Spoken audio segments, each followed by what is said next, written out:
안녕하십니까. 저는 주금학 스케치 저자이면서 수아진 산부인과의 원장으로 있는 김달수라고 합니다. 오늘은 주금학 스케치의 임사체험, 근사체험에 대한 이야기 중에서 근사체험, 인사체험의 빛이 표현하는 것, 이런 이야기를 가지고서 한번 임사체험에 대한 저의 생각을 말하고자 합니다. 임사체험의 중요한 역할은 많이 아시겠지만 빛입니다.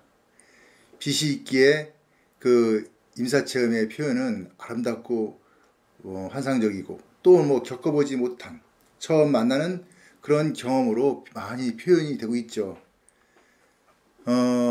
이는 대부분의 체험자들이 주장하는 말이고, 이 빛이 무엇인가를 선도하는 그런 것을 잘 보여준다, 이렇게 이제 표현합니다. 근데 이것도 다 그런 건 아니고, 이제 이게 주로 많이 이렇다는 것이 이제 책이나 여러 동영상이나 이런 걸 통해서 많이 알려졌기 때문에 그런 거지, 다 그렇지는 않지만 하여튼 대부분 이렇게 빛이 중요한 역할을 한다 하고 알고 있습니다. 인사체험에서 유체 이탈을 느끼는 순간, 그런 기간 동안에 새로운 세상을 경험하고 여행을 하면서 이미 죽었던 사람을 만났다 하고 하는 그런 표현을 보면서, 이는 영혼이 빛의 속도로 슝 하고 순간 이동을 하였다 하는데, 간혹 저 우주에 저 멀리 갔다가 온 경험을 표현하기도 하고, 지구 밖을 나갔다 왔다는 그런 표현도 하는 그런 증언도 있는 거 보고, 또 다양한 어떤 시공간을 종횡무진 이제 움직였다 하는 얘기를 하는데, 지구 안에서야 30만 킬로를 가는 빛의 속도로 보면은 다 어디든지 금방 가겠죠. 그렇지만 우주 조금만 나가서 우주의 태양이나 목성, 토성을 가더라도 수많은 시간을 가야 한다는 것을 잘 이해 못해서 그렇게 갑자기 순간으로 이렇게 왔다 들어왔다 이렇게 표현하는 것은 아닌가. 이거 굉장히 불확실한 표현은 아닐까 하고 지금 생각이 듭니다. 영혼의 순간이동은 특별한 능력이 있어서 가능하다는 전제하에 이루어지는 소통인데, 영혼이 빛과 같은 성질이라면 이는 차원이 다른 세상이라고 해도, 빛은 그 자체가 고유 성질이 있지 않습니까? 일정한 속도 30만 킬로 초당 간다, 이런 고유한 성질이 있기 때문에 지구와 같은 차원, 우주라도 마찬가지죠. 이런 데서는 직진을 하고, 또는 파동에 의해서 고유한 성질이 쭉 전해져서 변화를 하는데, 거대한 우주의 일부는 일어날 수 제한적으로는 일어날 수 있지만 그게 다 그렇게 되는 건 아니라고 봅니다. 우리가 아는 우주 이외에 또 다른 우주관을 얘기하기도 합니다. 이제 사후세계를 얘기하다 보니까 다중 우주관을 이야기하는데, 이는 어찌 보면은 우리의 무지를 회피하거나 새로운 이유를 만들려는 상상 속의 표현일 수도 있지 않을까, 이렇게 생각이 됩니다.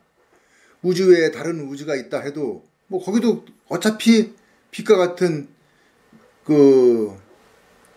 영혼이 그렇게 다닌다 하면은 결국 거기도 많은 시간이 걸려야지 갈 수 있고 또 돌아올 수 있는 그런 상황이 되는데, 만약 먼 우주를 갔다 왔다 하면은 현재 우리 지구나 이런 현재 여기 작은 우주는 갔다 온 뒤에는 사라질 수도 있고 없어질 어떤 문제가 있을 수 있지. 그러니까 다양하게 일어날 수 있을 가능성이 있기 때문에, 만약 그렇게 했다 하는 것을 얘기하면은 매우 모순에 빠지게 되지 않나, 그런 이야기 자체가. 그리고 이게 빛이라는 게 한번 떠나면은 돌아오지를 못하죠. 그냥 직진으로 그냥 가는 겁니다. 근데 다시 돌아왔다? 그것도 좀 말이 좀 되지 않는.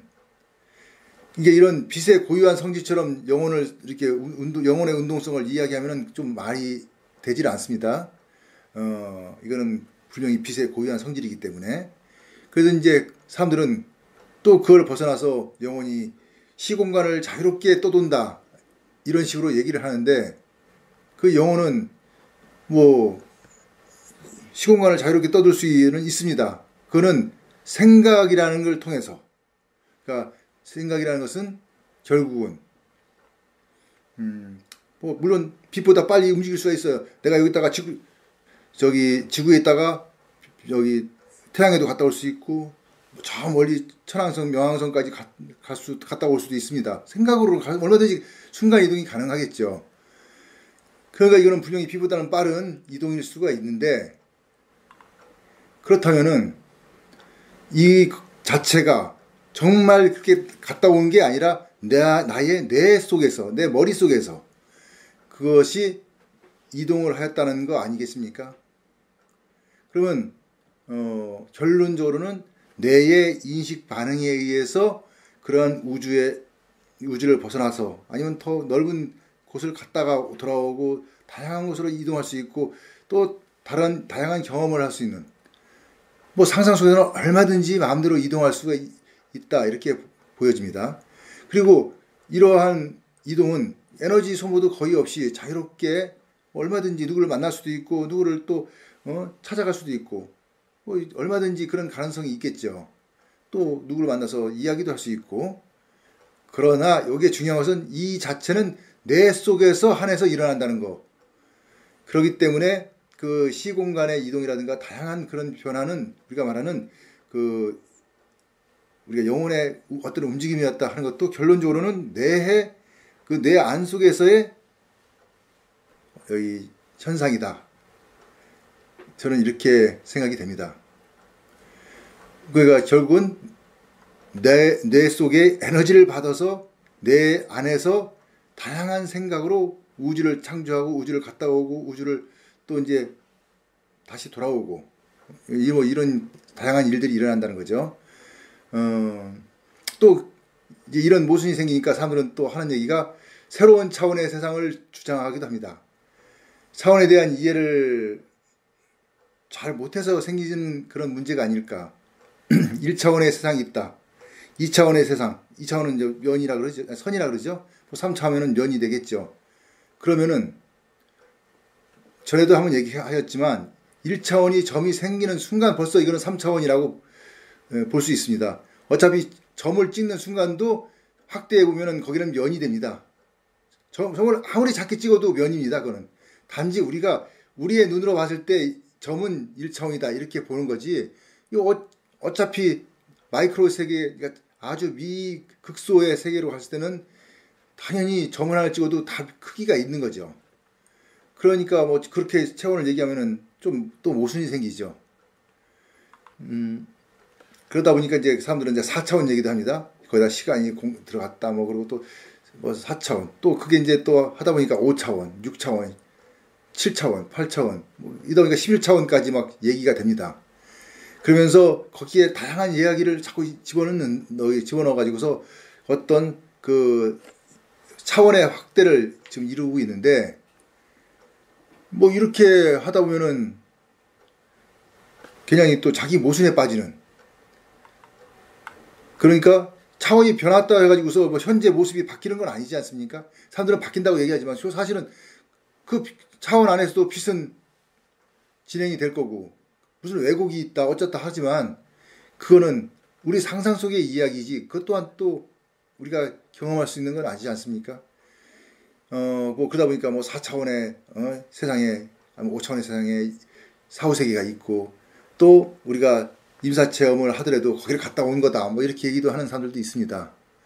결국은 이 또한 인간의 상상력이 만든 뇌의 작용은 아닐까 이렇게 생각이 됩니다. 임사체험 하시는 분들의 그 증언에 따르면은 분명 빛이 존재하였고 그 빛에 의해 많은 현상들을 경험하였다고 하지만 이는 뭐 빛이 아니고 뇌의 그 신경망에 존재하는 수많은 정기적인 신호의 충돌 또는 여기 발작적인 표현일 수도 있지 않을까 이렇게 생각해 볼 수도 있습니다. 또 누구를 만나고 서로 교감하였다고 하는 표현에서도 이는 뇌 속의 다양한 신경적 결함에서 나타나는 그 뇌의 그 전형적인 그 정보 처리의 표현 방법은 아닐까. 우리가 이제 컴퓨터를 예를 들어 보면은 컴퓨터의 비희발성 기억 장치를 생각해 보면은 좀 이해가 될 것 같습니다.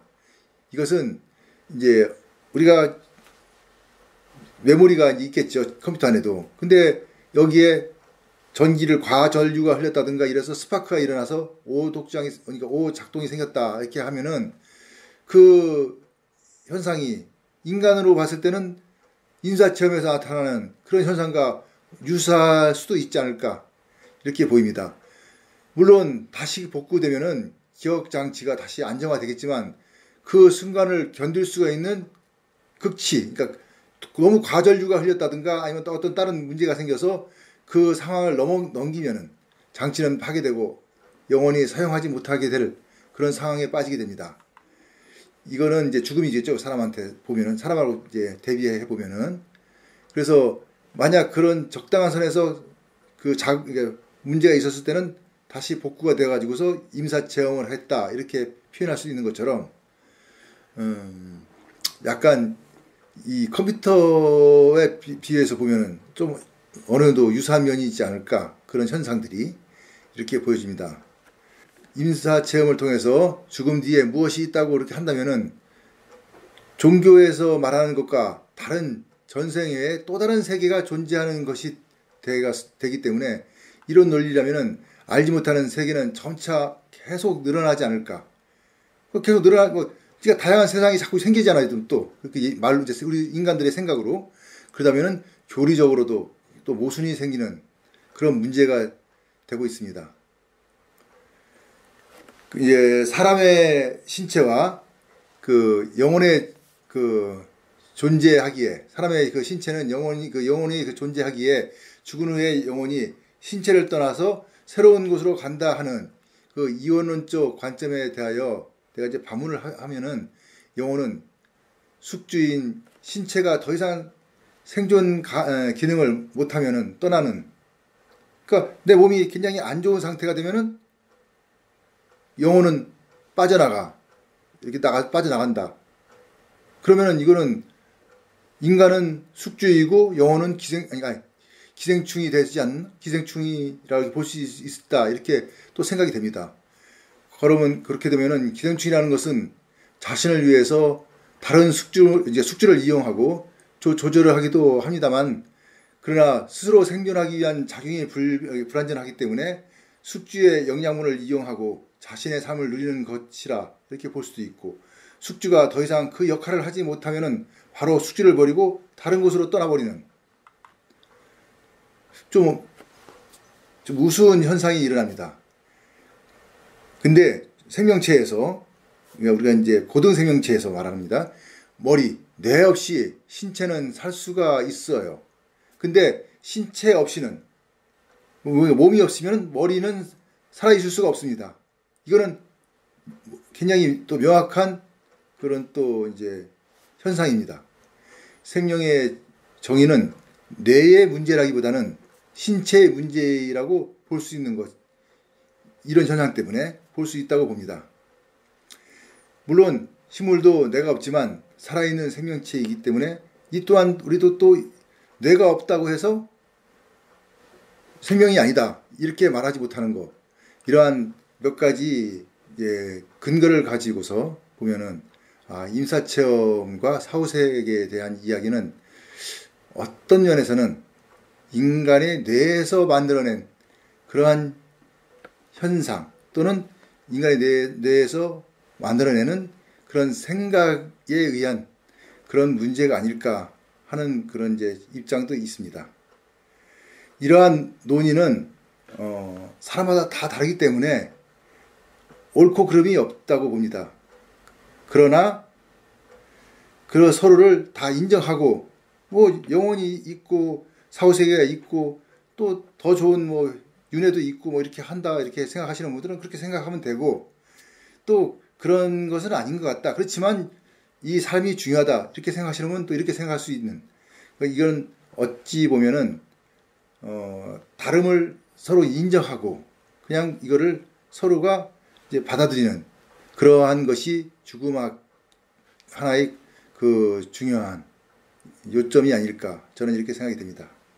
오늘 얘기는 좀 이제 주관적인 이야기일 수 있지만, 임사체험에서 많이 사람들이 언급하는 빛이란 무엇인가에 대한 그런 이제 주제를 가지고서 이야기를 하였습니다. 앞으로 또 몇 가지 더 이런 다양한 이야기를 할 예정이니까 임사체험에 대한 그 시리즈를 계속 구독해 주시면 감사하겠습니다.